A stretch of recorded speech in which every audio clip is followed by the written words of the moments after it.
하나님을 보고 싶어 하는 사람들이 많이 있습니다. 누구나가 다 그렇게 하나님이 어떤 분이신가, 하나님을 보려고 그렇게 생각을 하고 있을 거예요. 예수님 당시에 그 제자들도 그런 사람이 있었던 것 같아요. 그래서 예수님께 물었습니다. 하나님을 어떻게 볼 수가 없습니까? 좀 답답한 일이죠. 근데 예수께서 요한복음 14장 9절에 그렇게 말씀을 했습니다. 내가 이렇게 오래 너희와 함께 있으되 네가 나를 알지 못하느냐. 나를 본 자는 아버지를 보았거늘 어찌하여 아버지를 보이려 하느냐. 이렇게 말씀을 했어요.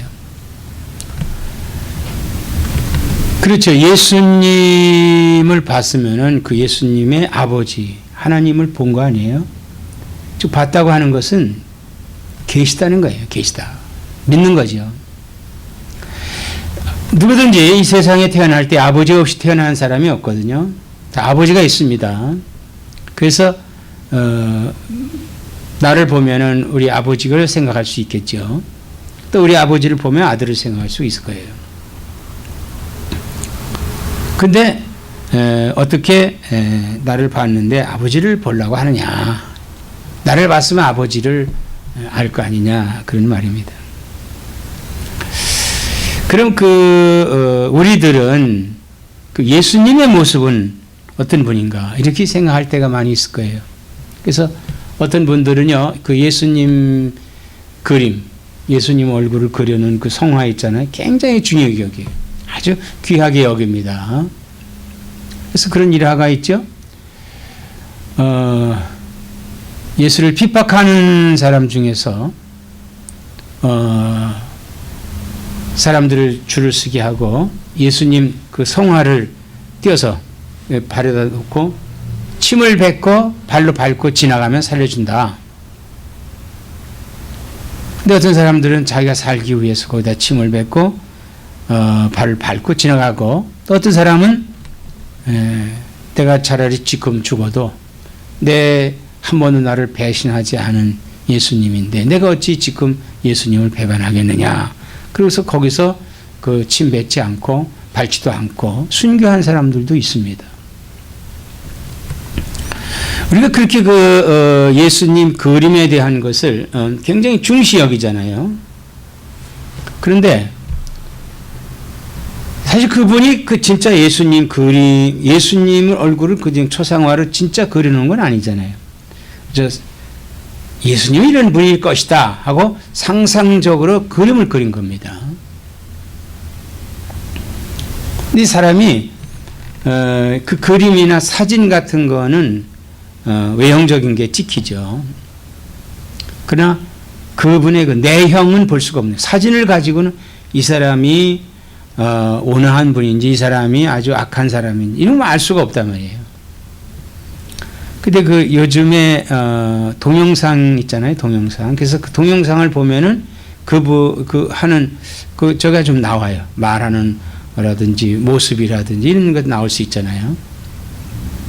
근데 그 당시에 예수님이 어떤 분이실까?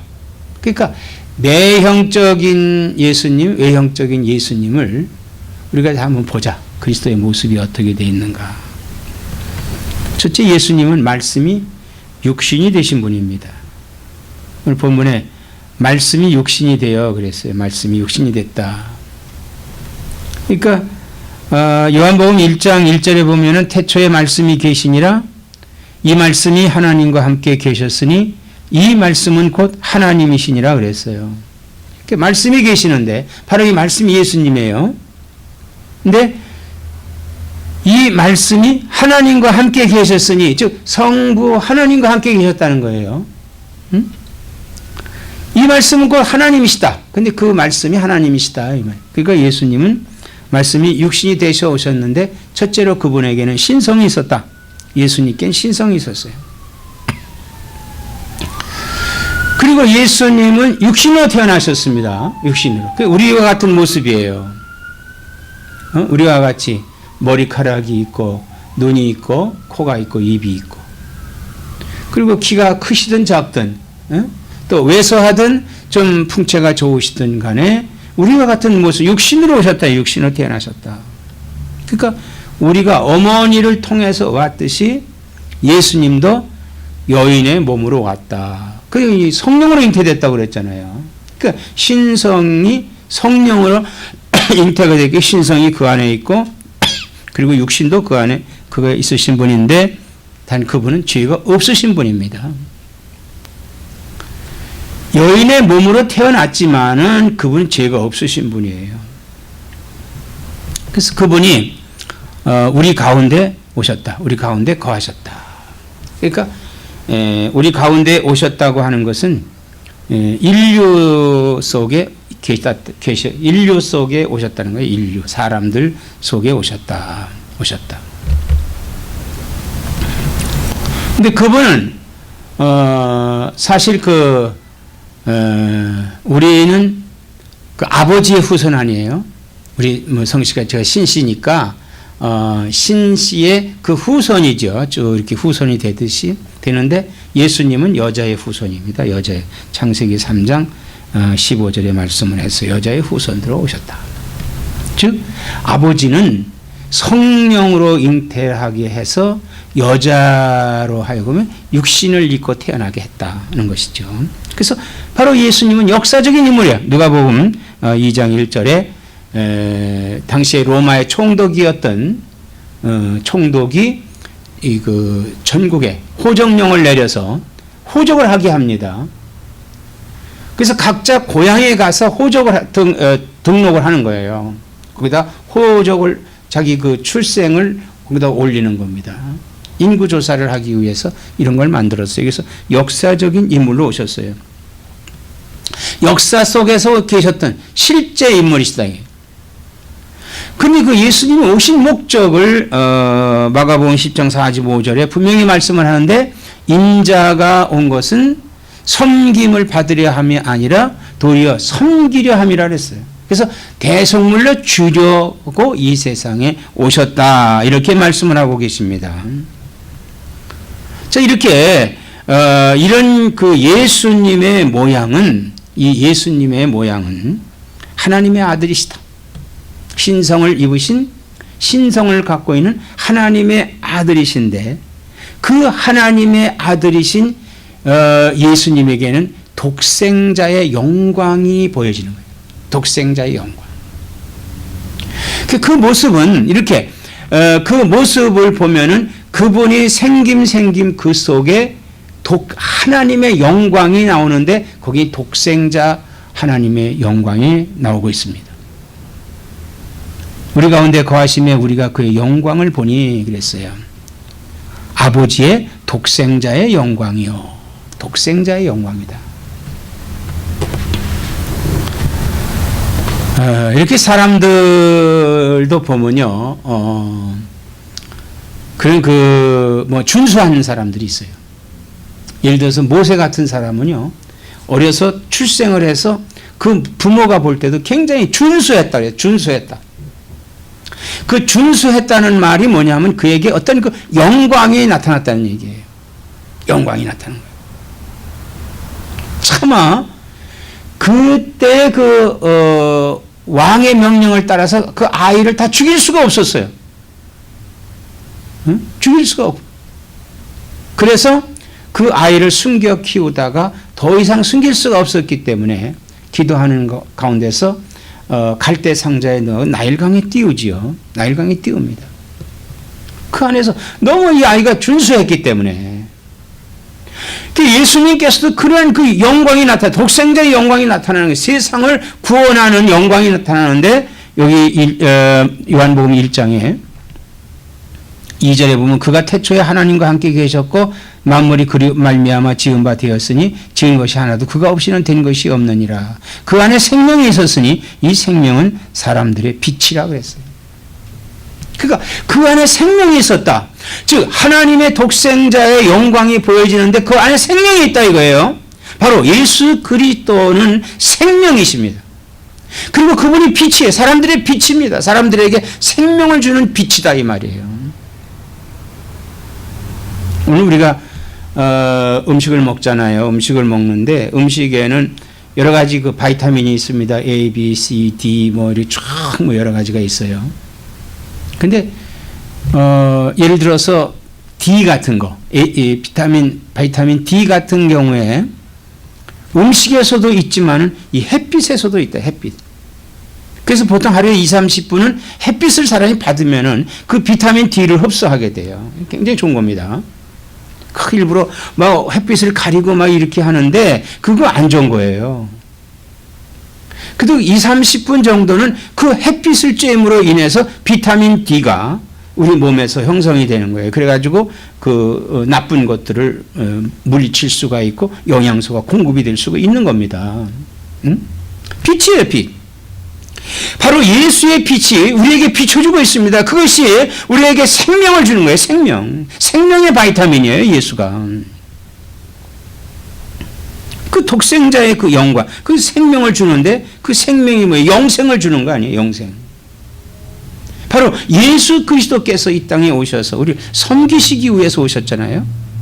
어떻게 섬기느냐? 자기 목숨을 나를 대신해서 죽으시고 죄값을 지불하시고 그리고 하나님의 영광으로 그분이 부활하시고 지금 하나님 우편에서 우리를 위해 기도하시고 다시 이제 오시는데 다시 오실 때 우리는 주님께 휴거가 되는 거예요. 예수님은 나를 위해 섬기기 오셨습니다. 그럼 나는 예수님께 뭘 해야 돼요? 나도 예수님을 섬겨야 되는데 내가 섬길 수 있는 것은 바로 믿는 겁니다. 예수님께서 나를 섬기시는 것은 내 죄를 대속해서 대속물로 섬기셨어요. 그러면 나는 예수님을 섬기는 것이 내가 믿음으로 예수님을 믿음으로 섬기는 거예요. 믿습니까? 믿어요. 이거대. 그런데 그 독생자의 영광, 우리에게 빛을 비춰주시는 그 생명의 빛을, 그 영광이 드러나는데 그 영광이 어떤 영광이냐? 그의 영광을 보니 아버지의 독생자의 영광이요 은혜와 진리가 충만하더라. 그래서 이 은혜가 그 안에 충만한 거예요. 어떤 은혜입니까? 은혜라고 하는 것은 거저 주는 거잖아요. 선물이에요. 선물. 거저 주는데 어떤 선물입니까? 생명의 선물을 우리에게 주셨어요. 우리를 죽음에서 우리를 구원해 주시는 은혜입니다. 우리가 내가 예수님을 믿는 거 내가 믿는 게 아니에요. 하나님께서 나에게 성령을 보내주셔서 그 성령님이 나로 하여금 예수님을 믿게 하는 거예요. 내가 믿는 게 아닙니다. 그래서 내 안에 만약에 믿음이 발생하지 않으면요, 그건 뭔가 내 안에서 사탄이 역사하는 거예요. 그 사탄을 쫓아내야 돼. 사탄이 뭡니까? 불신앙, 원망, 불평, 이런 불신앙적인 요소들을, 이 요소가 나의 예수 믿는 것을 방해하고 있다. 이게 은혜를 막고 있는 거예요. 그 예수님께는 은혜만 있어요. 우리에게 사랑을 주시는데, 우리를 구원을 주시는데, 예수님께서 우리에게 은혜 베푸신 거에 대해서 조금 더 후회하심이 없다.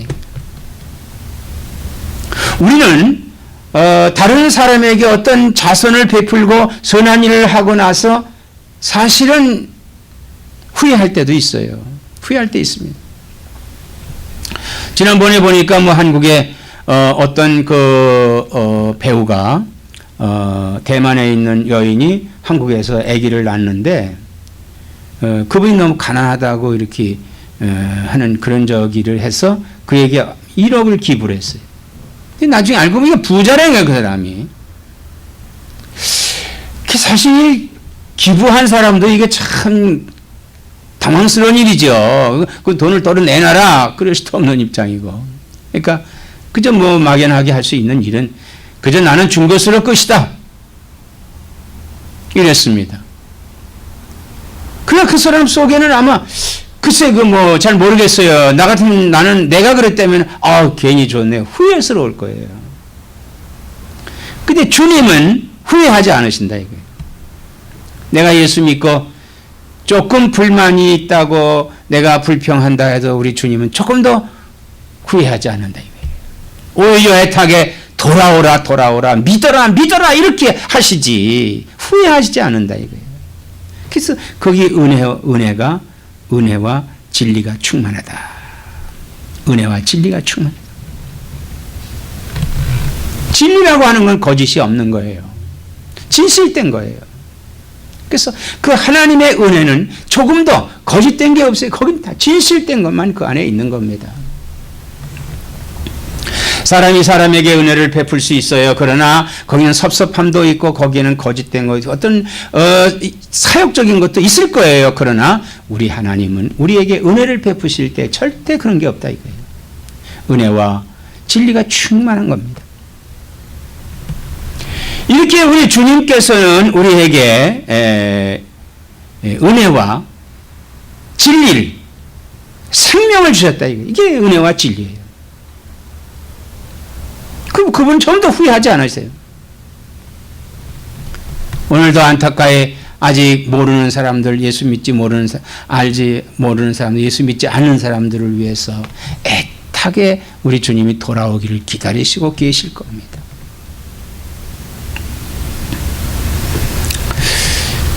참,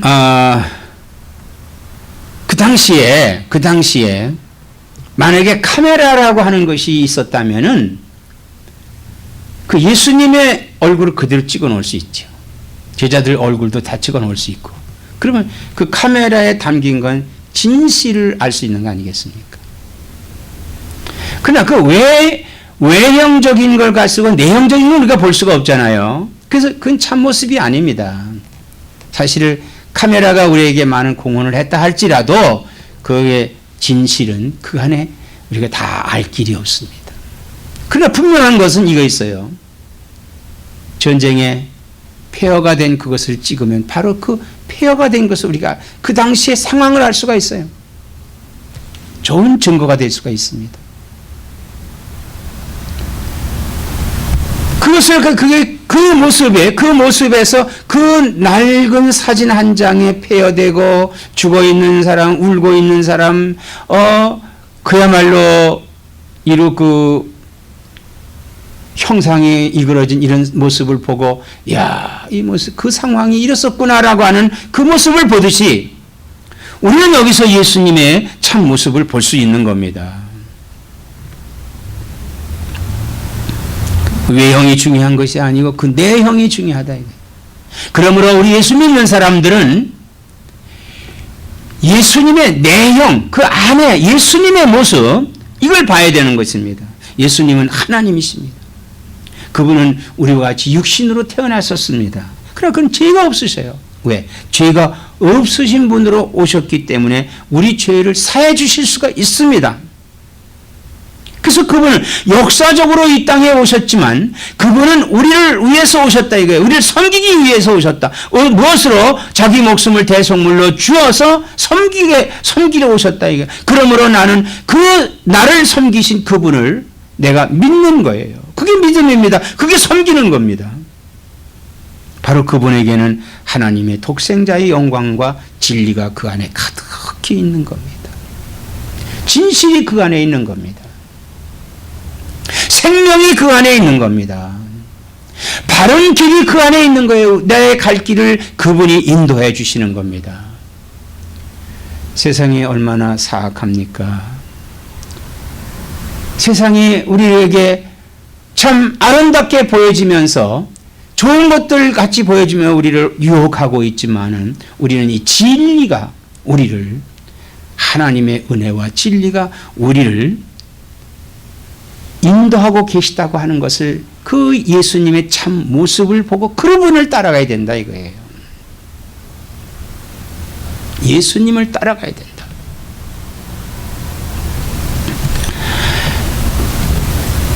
바로 눈으로 보이는 형상만 쫓아가지 말자 이겁니다. 참 안타까운 것은 오늘날 우리 한국 교회, 지금 한국의 9월 달에는 그 각 장로교 총회가 이루어지고 있습니다. 그래서 그 총회가 이루어지고 있는 그 총회 기간 동안에 어떤 분들은 교황을 또 이렇게 뭐 찬양하는 사람들도 있어요. 얼빠진 사람들이 아닌가 몰라요. 그 뭐냐면은, 자, 그분의 그분의 뭐라 그럴까? 그 모습을 좀 담자는 거예요. 그 뭐냐? 자기는 제일 좋은 차를 타지 않고, 응? 가장 서민이 타는 차를 타겠다. 그리고 사람들이 거기에 감복을 해가지고요, 우리 개신교인들이 천주교로 지금 가는 사람들이 많이 있답니다. 또 그분에게는 뭐 아무 꺼리낌 없이 우리의 아픈 상처도 내놓고 막 치료해달라고 하고 뭐 그 세례를 받고 이런 사람들도 있대요. 그분이 어떻게 치료해 줄 수 있겠습니까?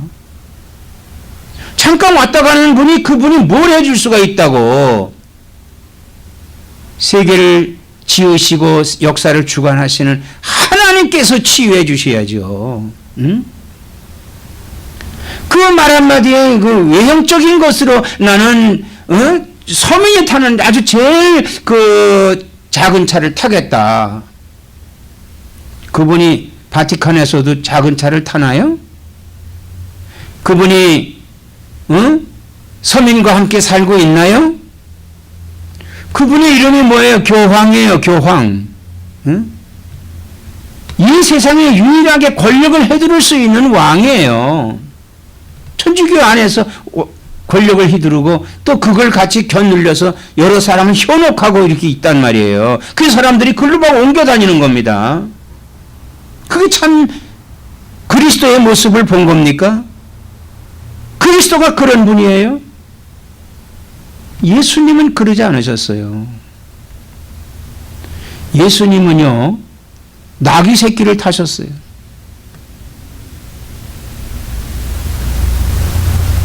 예수님은요, 가장 부유하신 분으로서 가난하게 이 세상에 사셨어요. 그럼 그분도 왕의 교황 자리를 폐지해야 돼요. 무슨 존경받는 그런 옷을 입고, 그걸 왜 하고 있습니까? 자기가 정말 그렇다면은, 우리가 내형적인 참 모습을 발견할 수 있어야 됩니다. 사랑하는 여러분, 예수님의 그리스도의 참 모습, 은혜와 진리가 그 안에 가득히 있는 분입니다. 이 예수님의 참 모습을 보면서 그분과 함께 동행하는 나와 여러분 되시기를 주님의 이름으로 축원합니다.